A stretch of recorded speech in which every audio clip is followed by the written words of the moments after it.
Rappers, jumpa lagi dengan saya Rian Eki Pradipta di The Rap Show. Dan kali ini di rumah yang nyaman, rumah seorang penyanyi yang jadi idola banyak pria. Dari yang remaja hingga dewasa. Kalau dulu aku suka sama penyanyi ini waktu zaman ada film dulu tuh pemerannya Andy Lau, Yoko, Legend of the Condor Heroes. Wah, itu setiap hari nonton film itu. Ada di waktu itu kalau salah tayangnya di TV Indosiar. Kita tampil pun tampil kan? Mbak Yuni Syara. Halo. Apa kabar? Kenapa? Rappers itu nggak tahu, ini aja apa asal ngomong aja. Biar ditanya kan? Karena kan aku kan Rian Eki Pradipta kan kalau disingkat rap.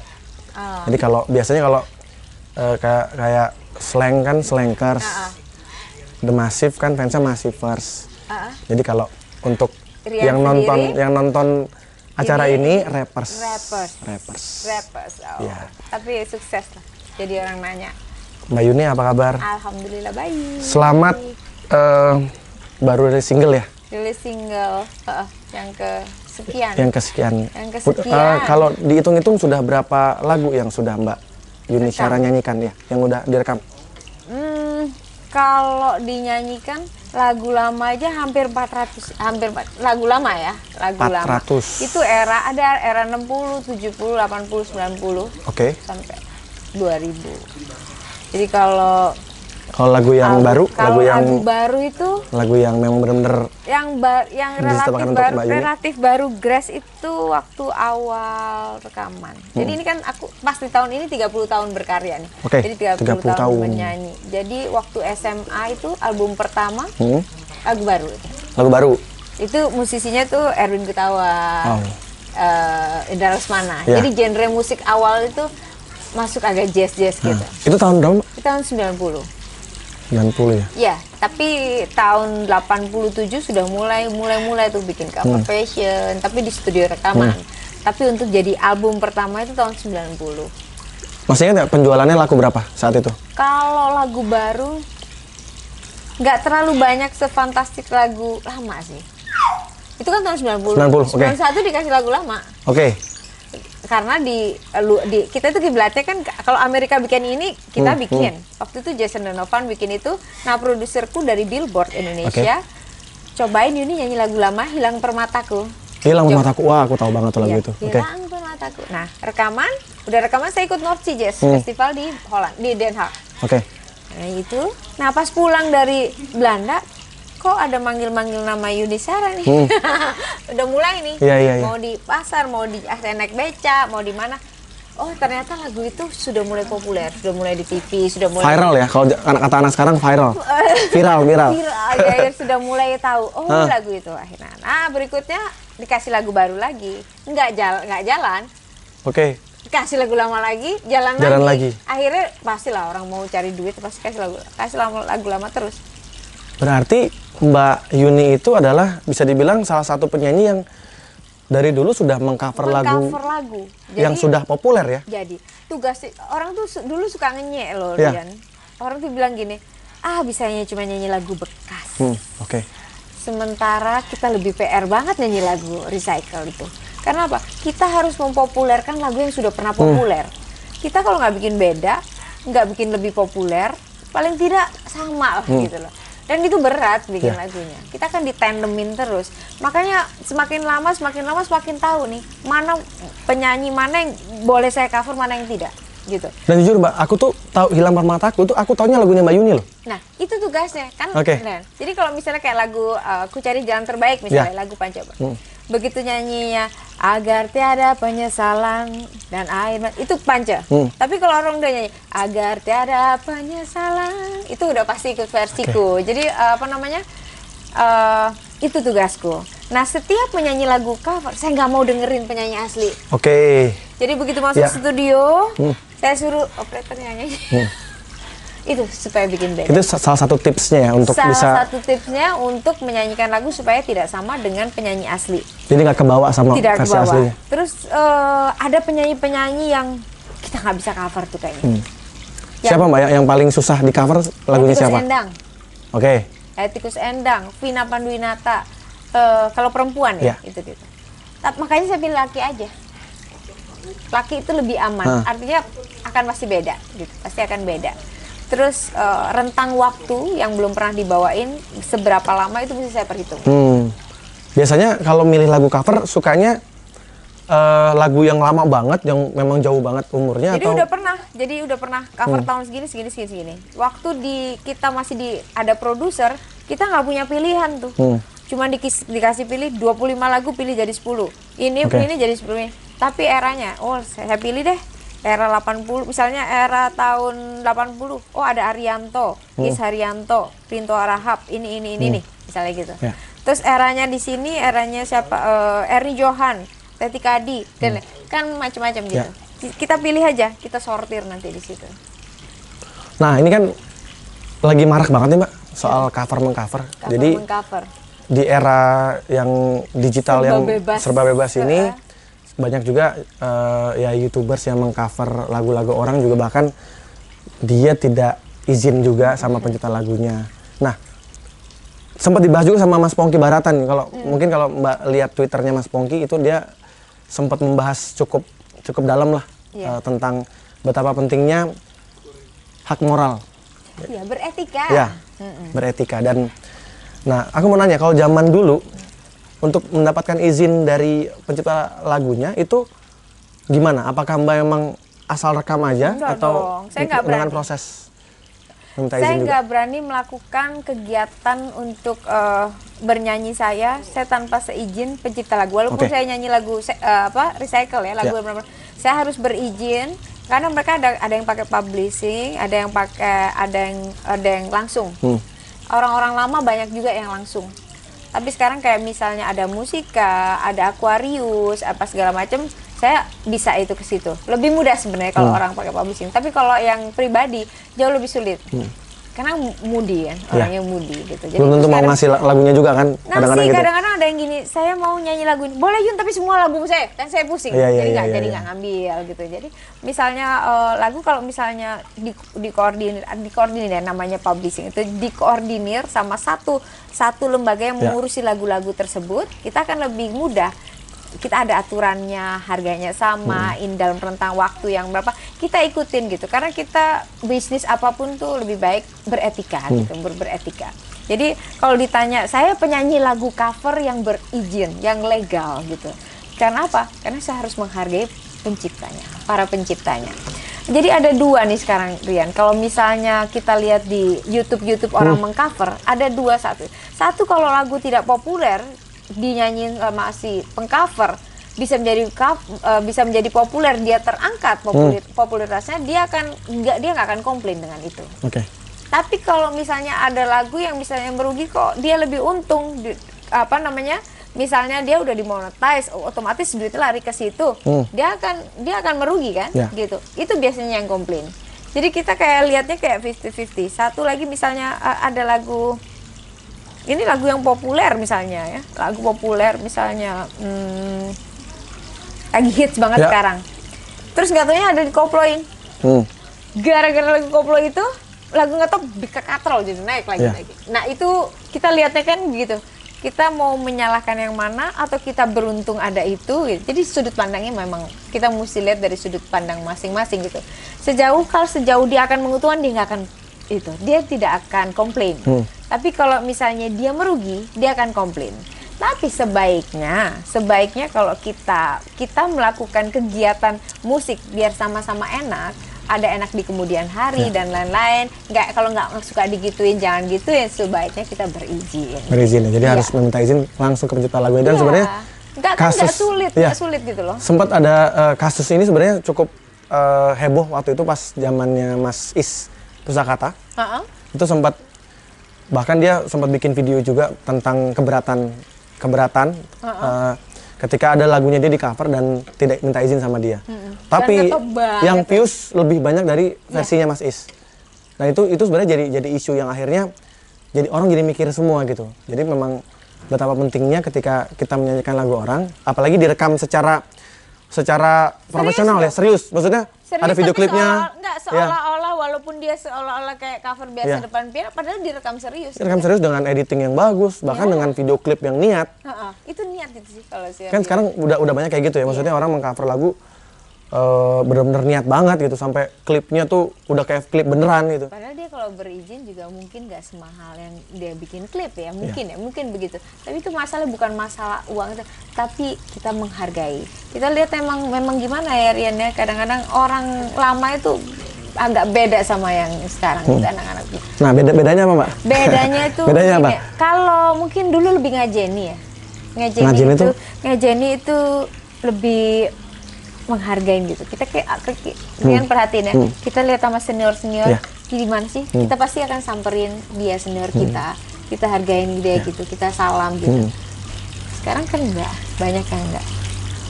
Aku juga sempat ketemu juga sih yang begitu maksudnya.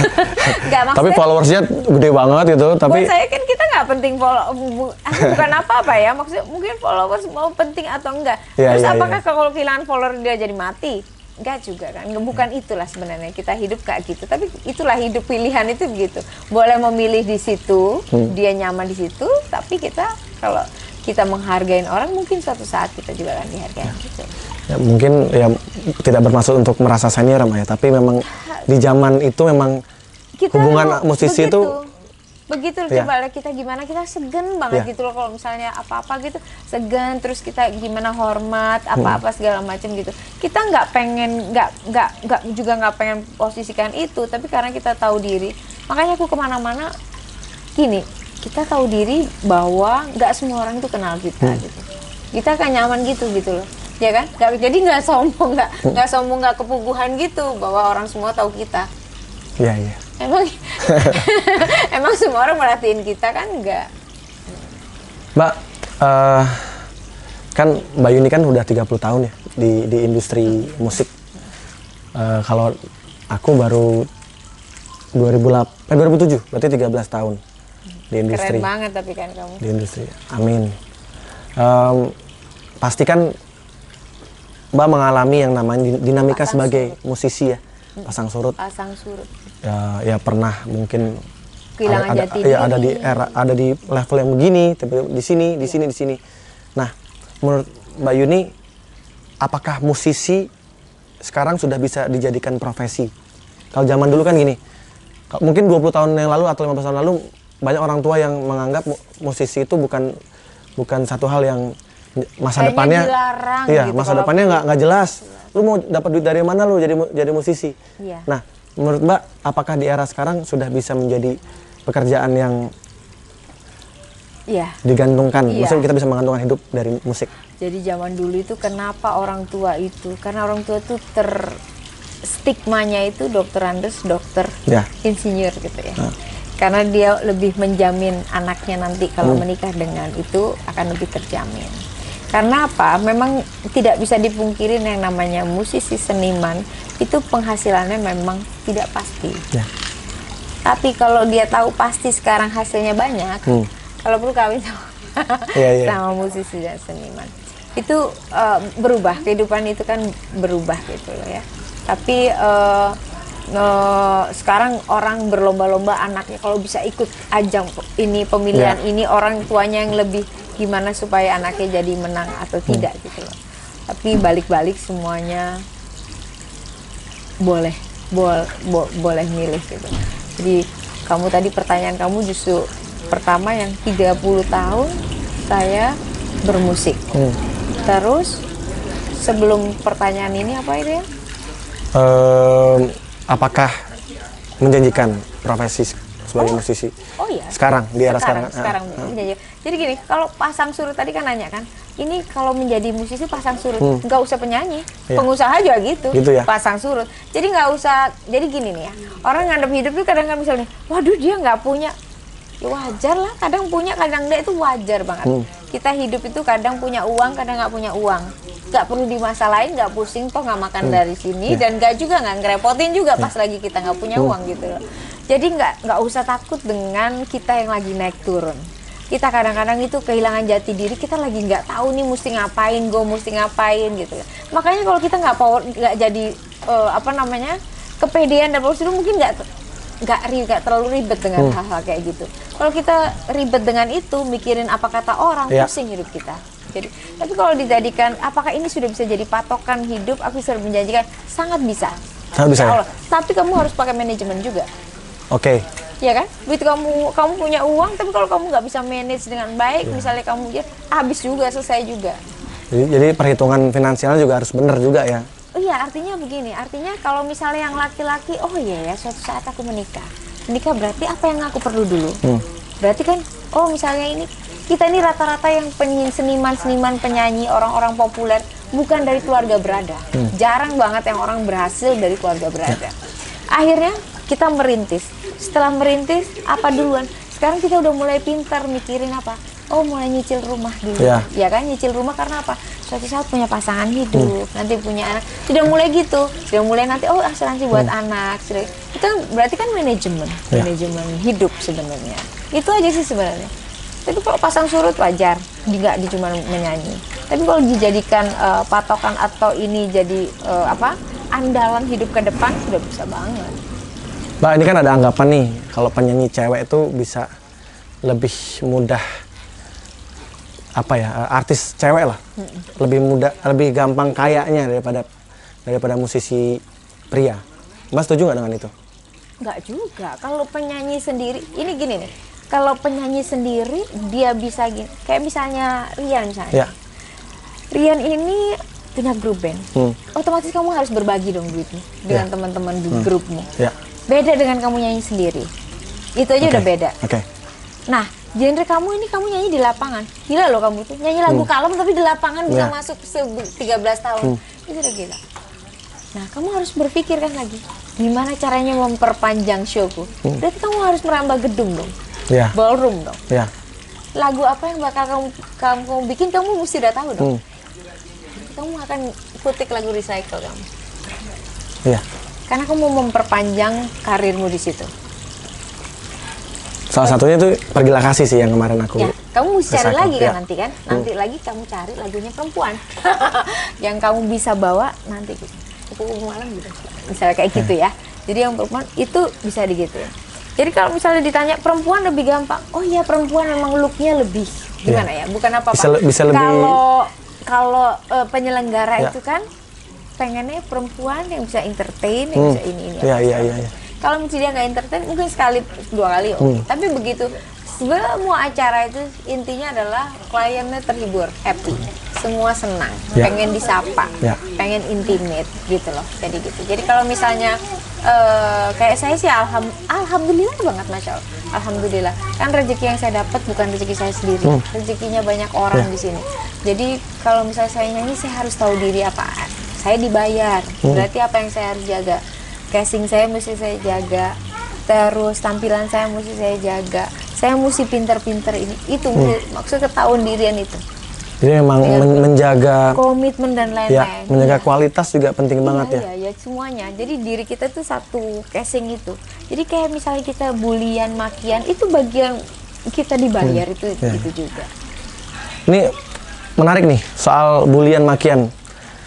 Mbak Yuni pernah nggak sih bener-bener drop banget sama haters ya? Karena kan di Indonesia ini kan biasanya kalau mereka populer pasti hatersnya banyak.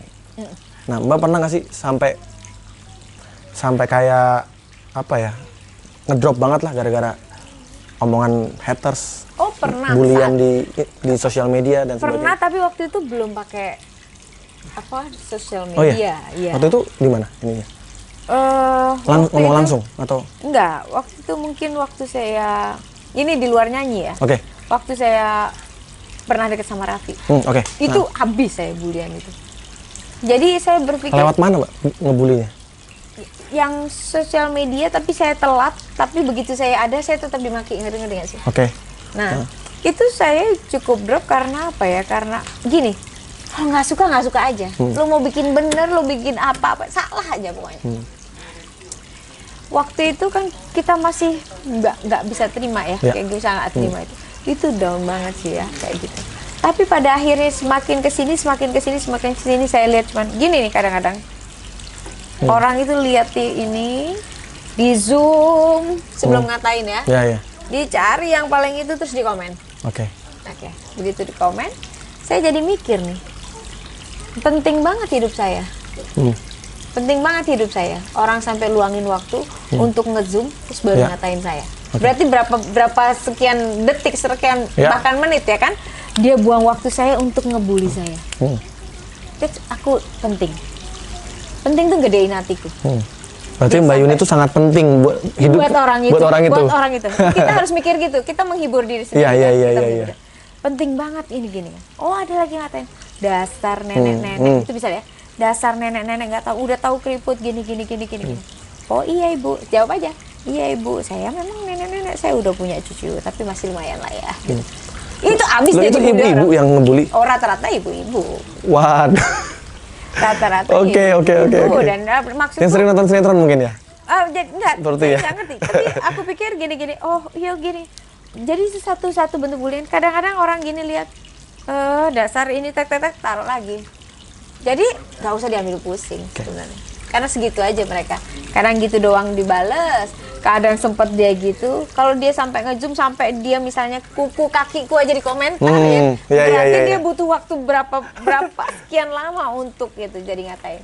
Kalau di luar, jadi orang-orang temanku yang di luar tuh gini. Lucu ya Yunet ya. Orang di Indonesia nggak suka. Jadi kalau nggak suka diperhatiin dulu, dikatain dulu baru. Kalau kita nggak suka kan channel TV nggak suka ganti matiin, aja. Ya langsung. Ganti aja. Kalau di sini nggak, sebelum ganti dikatain dulu. Ini juga sebenarnya tips buat Rian juga sih. Dulu awal-awal juga banyak juga hatersnya ada masif gitu. Tapi kesini-sini akhirnya Rian juga kadang sempat juga kesel gitu pengen ngajak ketemu gitu kan. Ribut aja mendingan. Aku pengen gitu kan. Kadang kalau iseng nih, kalau enggak, kalau lagi iseng nih, kasihan nanti kalau dibully. Dasar gini-gini, cuma segini aja lo, biasa aja juga begini aja, gitu misalnya kayak gitu. Ya biasa tapi lumayan juga dikomenin Anda. Ini buat bercandaan malah ya? Ya, dikomenin Anda, wah langsung itu. Jadi kasihan dianya yang dibully orang. Malah akhirnya followersnya Mbak Yuni yang pro sama Mbak Yuni malah ngebantai dia juga jadinya kan? Yang lucunya kayak saya tuh, kayak aku tuh itu yang rata-rata perempuan bekerja. Apanya? Yang followers? Oke. Followersnya perempuan bekerja, yang lama-lama semakin sopan karena gimana pun juga tergantung kita. Media sosial tuh bisa dilihat tuh karakter orangnya, ya kan? Jadi kalau misalnya kita giring kita untuk positif, karena vibe saya udah umur ya, udah umur segini, saya males kalau diiniin sama yang negatif-negatif itu. Saya pengen vibe-nya positif aja gitu. Jadi saya ngajaknya positif aja gitu untuk supaya apa ya? Sebelum ngatain lu lihat dulu diri lu sendiri gitu. Iya kan? Pantas nggak gitu buat gitu. Kan dia juga ibu, ya kan? Dibaca, saya punya anak gitu. Harus saya jaga kayak gitu-gitu. Jangan sampai terus jadi followersnya anakku juga masuk ke situ apa segala macam. Kan mesti dijaga semuanya. Mbak Yuni, ini kan sudah era milenial ya. Mbak Yuni sering dengerin musik-musik sekarang nggak sih? Maksudnya musisi-musisi sekarang yang... Iya, dengerin Boy Pablo gitu kayak dengerin gitu. juga? Iya, dengerin Boy Pablo. Mau nggak mau karena anak-anak dengerin itu. Jadi Bun ini lagi ini. Terus kalau yang Indonesia?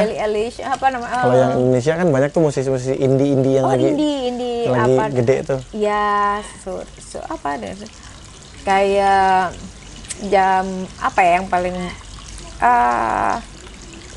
Payung Teduh udah pasti ya, Payung Teduh udah pasti. Payung Teduh, Sore, apa namanya, Sisi Tipsi, apa namanya, terus apa namanya, ini yang baru nih, anakku suka banget nih. Siapa? Pamungkas. Public apa namanya?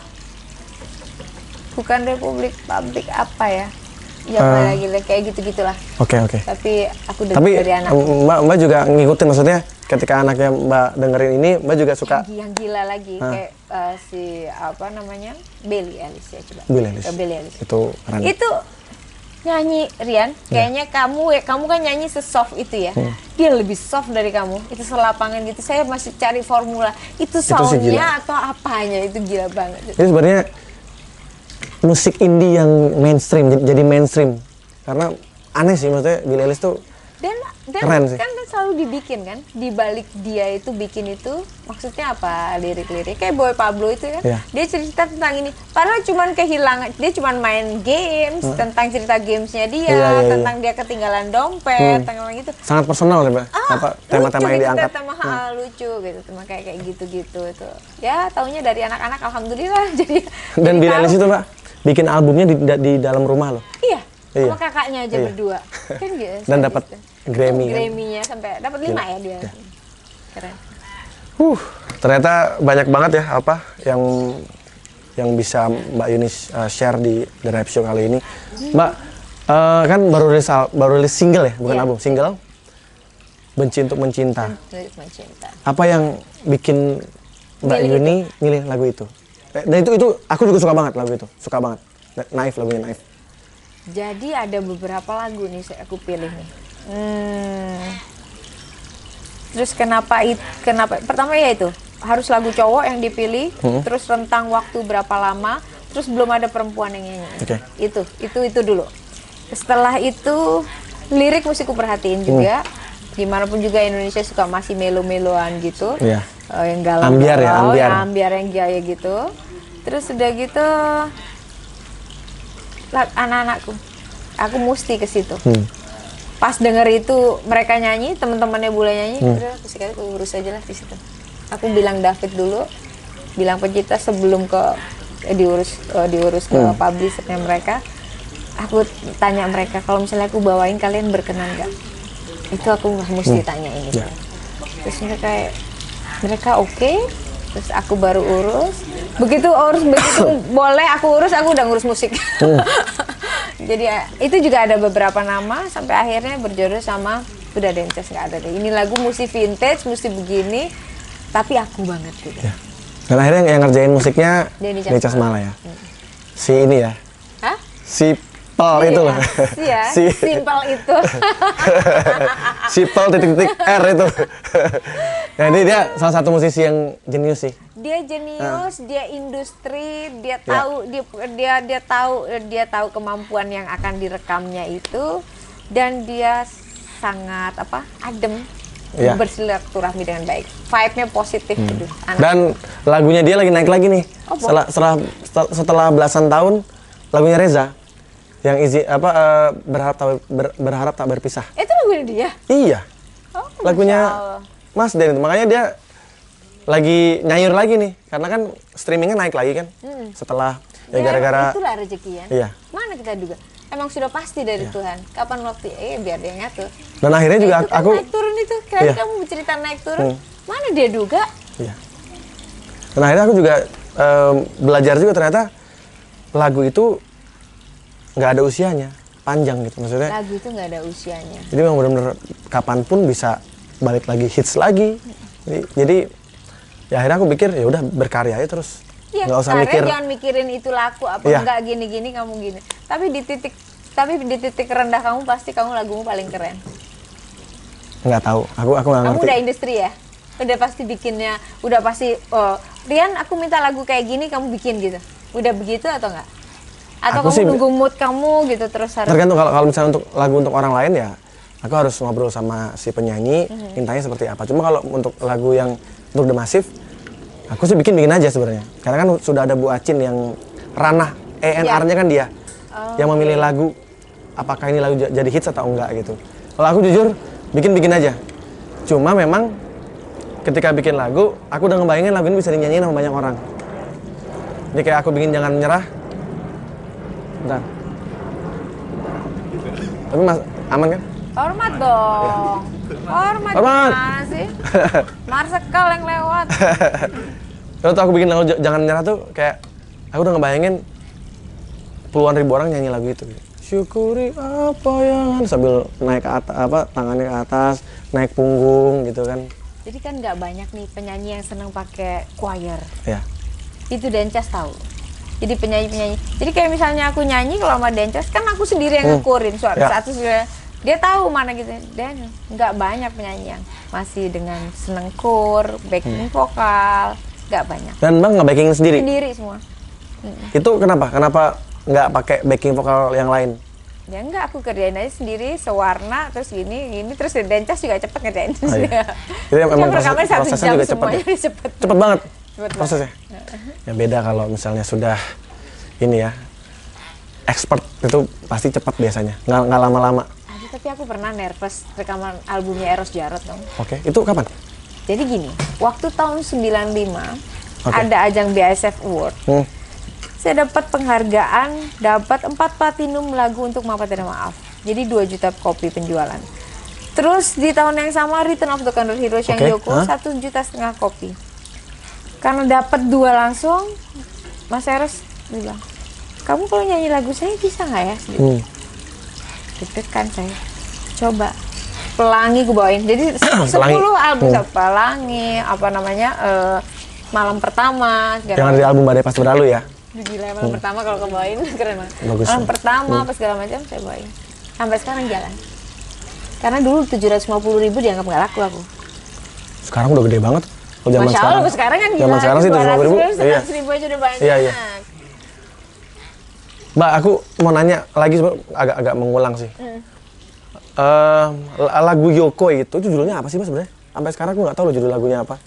Taunya Yoko aja? Yoko, Return of the Condor Heroes aja. Nggak ada judul Indonesia gitu, nggak ada?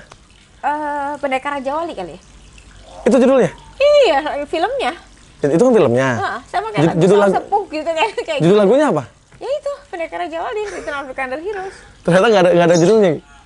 Judulnya itu? Terus udah gitu lucu kan kalau orang kita tuh, kayak misalnya Resah Rintik Hujan. Kalau ditanya lagunya judulnya apa? Resah.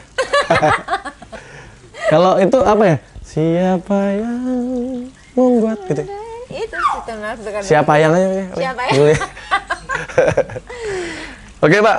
Nyanyi malam pertama. Pagi yang cerah dan senyum bibir merah, sejuta rasa bahagia yang kau berikan. Boy. Susah tuh, Le. Apa? Iya, nanti harus pakai pianis. Rekam itu beneran. Iya. Itu lagu bagus banget itu. Bagus banget. Udah berapa menit deh? Yang dapat tuh. Ingetin tuh lagu malam pertama. Oke, ini biasanya Mbak, aku selalu minta netizen untuk bertanya. Oke. Jadi tanya apa ya? Nanyanya tadi aku udah upload di Instagram. Jangan tanya matematik ya, geografi. Aku udah upload di Instagram, terus apa ya? Ternyata banyak banget yang nanya nih. Kita pilih 3 ya pertanyaan ya. Ini dari Panji Oki. Lebih suka pegang mic pakai tangan kiri apa tangan kanan? Tangan kanan. Kenapa? Kebiasaan aja. Oh, nggak suka pakai kiri? Tangan kiri kan tangan itu kemana-mana gitu. Oh, jadi lebih suka pakai tangan kanan ya? Tangan kanan. Tangan kanan, teman-teman. Tangan kanan. Oke, mau milih yang mana? Bisa lihat tuh di Instagram. Kalian gak diajak jadi berondongnya tante. Gila lucu ya kalau cowok-cowok ini. Kenapa duduknya bisa tegak? Oh. Maksudnya apa sih? Kenapa duduknya bisa tegak? Itu siapa? Ini lucu banget. Kenapa duduknya bisa tegak? Emang kamu nggak bisa apa gimana? Masih seger aja kayak buah kali ya. Kalau nggak, aku jadi yang milih deh. Astaga, ini Komen-komennya ngaco-ngaco nih. Nggak, kalau laki lucu emang ya. Oke, nih dari Jaktun 12. Ini mungkin pertanyaannya banyak kali yang nanya ya, tapi kayak perlu Rian tanya juga. Kenapa bisa awet muda gitu, Mbak? Itu pertanyaan yang aku juga nggak bisa jawab. Mungkin karena kecil kali ya, Rian ya. Enggak, teman-temanku mungil gitu sama. maksudnya? Sama, semuanya sama. Udah ubanan, spruten, flek. Tapi menua kan wajar sih. Yeah. Menua itu wajar, keriput wajar, semuanya wajar. Yang nggak wajar itu kalau nanyanya aneh-aneh. Apa Mbak, tips selain itu apa? Maksudnya tips tahu, biar awet muda. Awet muda nggak ngerti kalau awet muda. Mungkin apa ya? happy terus mungkin atau apa? Happy relatif lah kita setiap Gitu ya? habis dibayar nyanyi juga kita happy. Nggak tahu ya? Nggak tahu. Nggak punya jawaban. Oke. Pertanyaan yang aku nggak pernah bisa jawab itu. Ini ada yang nanya nih, Budi Firmansyah. Klub sepak bola favorit, suka bola nggak? Nggak. Oh nggak? Nggak ngerti. Nggak ngerti. Oh, Tapi yaudah. aku ngerjain ini, nanganin anak jalanan kan ngerjain sepak bola. Oh iya. Tapi kalau klub Aku bola, pembinanya nggak, pembina anak jalanan di sepak bola. apa namanya? Mbak? Loh, setiap ada Piala Dunia, sebelumnya ada Piala Dunia khusus anak-anak jalanan. Oke. Kita kirim mereka ke Brazil. Oh, yang homeless ke itu ya? Moskow. Iya. Jadi ke Moskow. Waktu Oke. yang ke Brazil itu jadi tim terbaik di seluruh dunia. Yang kemarin itu kiper terbaik sedunia. Wow. Jadi mereka itu rata-rata loper koran, terus apa namanya, yang suka tukang sayur gitu-gitu. Berarti sebenarnya Mbak Yuni nggak ada klub bola favorit, tapi ternyata juga ngurusin sepak anak bola jalan. ya? Karena yang diurusin tuh manusianya yang lebih. Iya. Oh, apa suka dukanya Teh Yuni selama berkarir di dunia industri musik? Sukanya kalau kita dapat uangnya ya, terus kita berhasil atas karya yang kita ciptakan sendiri, itu kan pasti ada kebahagiaan tersendiri. Itu siapa, Mbak? Dari siapa? Ini dari Sandi Dewa Perkasa. Sandi Dewa Perkasa. Terima kasih Sandi Dewa Perkasa. Jadi kalau misalnya kita bikin sesuatu gitu ya, terus apa yang kita buat tuh udah cepet sampai di telinga kita, terus itu kayaknya kebahagiaan yang pertama ya kan, ya gitu. Terus apalagi kalau misalnya pas kita nyanyi, semakin banyak yang nyanyiin, itu rasanya bahagianya kita gitu deh. Oke. Apalagi pencipta, penyanyinya suka, apalagi penciptanya. Iya. Ya kan? Ya. Penciptanya kan berarti berhasil. Keberhasilan itu. Yang Apalagi- berikutnya, Ya, apalagi kalau pencipta lagunya juga lagunya hits, dapat royalti juga kan? iya makanya itu berikutnya adalah ini kan kalau uang itu dampak dari apa yang kita lakukan. Jadi kamu lakukan itu, kamu dapat rezeki juga. Jadi double Ya. kesenangan hati dan kesenangan materi. Dukanya itu kalau misalnya ya sebenarnya nggak duka sih, adalah bagian dari kita, nggak semua suka kan. Ya kalau nggak suka ini, kalau misalnya kita ngadepin wah yang orang nggak suka aja gitu. Tapi itu nggak perlu dipusingin lagi, karena semoga kesukaan kita lebih banyak daripada Ya. dukaan gitu. Ini ada yang nanya lagi nih, Mbak. M.Elvat25. Apa itu? Nyanyiin lagi dong soundtrack Yoko di YouTube-nya Bang Rian. Waduh. Siapa yang membuat kita satu? Tadi kita pakai gitar ya, Mbak ya? Oke, itu pertanyaan dari netizen. Terima kasih buat teman-teman yang sudah nanya. Nah sekarang terakhir, ini challenge dikit doang. Cepet, nanya cepet. Aku nanya pernah atau nggak pernah, Mbak bilang Mbak jawab cepat aja. Ini biasanya kalau di rap show selalu begitu. Pertanyaan sendiri kan lu tadi? Enggak, yang bikin Egi ya, Mbak, bukan aku ya. Pernah atau nggak pernah nangis di pinggir jalan? Nggak. Nggak pernah. Oke. Pernah atau nggak pernah makan sendirian di kafe? Pernah? Pernah. Oke. Pernah atau nggak pernah lagi sayang-sayangnya ditinggal nikah? Nggak. Pernah atau nggak pernah jatuh pas lagi manggung? Pernah. Jatuhnya gimana? Jatuhnya pas lagi mau naik panggung kepental. Pental. Terus Ya udah. di tangga, itu di tangga Ini atau mau ke tangga, kan karpet itu kadang-kadang gitu kan, kena karpet mental. Pernah juga gini-giniin, kakiku kepletek juga, pernah juga. Jadi aku nggak bisa perform ini sempurna karena itu. Pernah juga pas mau manggung, aku kepleset, jatuh, keprosot sampai ke bawah. Tapi aku naik oke di panggung, tapi aku turun tepar lagi. Terus ini aku baru berasa. 6 bulan. Waduh. Oke. Pernah atau nggak pernah lagi manggung tapi penontonnya cuek? Pernah dong. Pernah. Pas Pernah. momen apa tuh, Mbak? Momen lagi makan. Lagi makan. Itu pas acara apa? Biasanya acara gathering atau? Bukan momen, bukan itu biasanya, bukan. Ini karena nggak biasa. Karena kemarin itu ada kejadian apa namanya? Corona Oke, dari Cina. Jadi harus ada acara makan. Ada acara makan yang harusnya diisi sirkus, mendadak mereka dibatalin.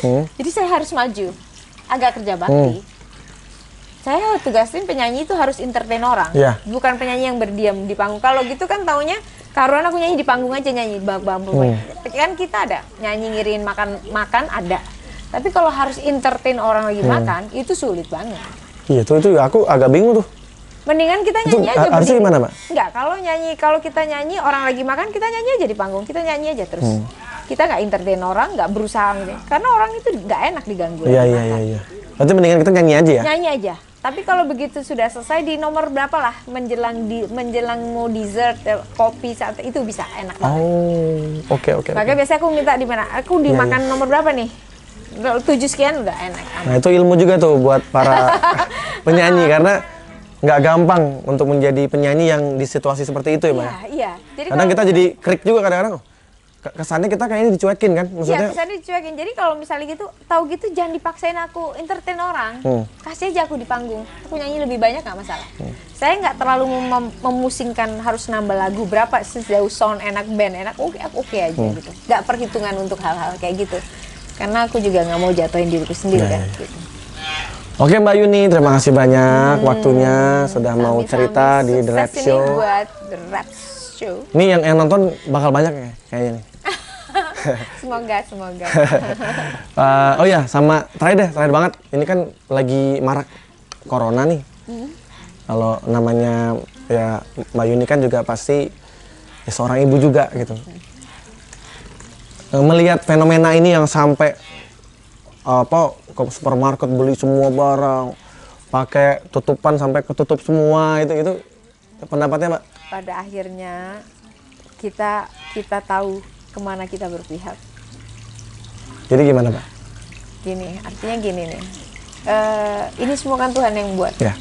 Dia juga akan menyelesaikan semuanya. Akan kelihatan manusia-manusianya jenisnya kayak apa. Kalau dia percaya sama Tuhan, ikhtiar yang baik, berprasangka yang baik, tidak ngejudge orang, tidak menghakimin orang, insya Allah itu. Jangan makin memperkeruh keadaan dengan bikin orang jadi panik dan lain-lain. Dan yang nggak masuk akal kayak di sini, orang lagi susah jual masker jadi lebih mahal dan lain-lain, itu nggak masuk akal buat saya gitu. Harusnya Terus malah bagi-bagiin Mbak ya? ada orang lagi musibah jadi meme-meme yang ini apa segala macam. Buat saya itu bukan lelucon ya, karena kita lagi coba kalau keluarganya yang sebuahnya kejadian apapun itu adalah buat pelajaran buat kita. Tapi kalau buat aku sekarang ada hikmah juga sih Mbak. Jadi kayak sekarang itu kita jadi belajar kalau bersin itu nggak begini tapi begini. Terus jadi rajin cuci tangan.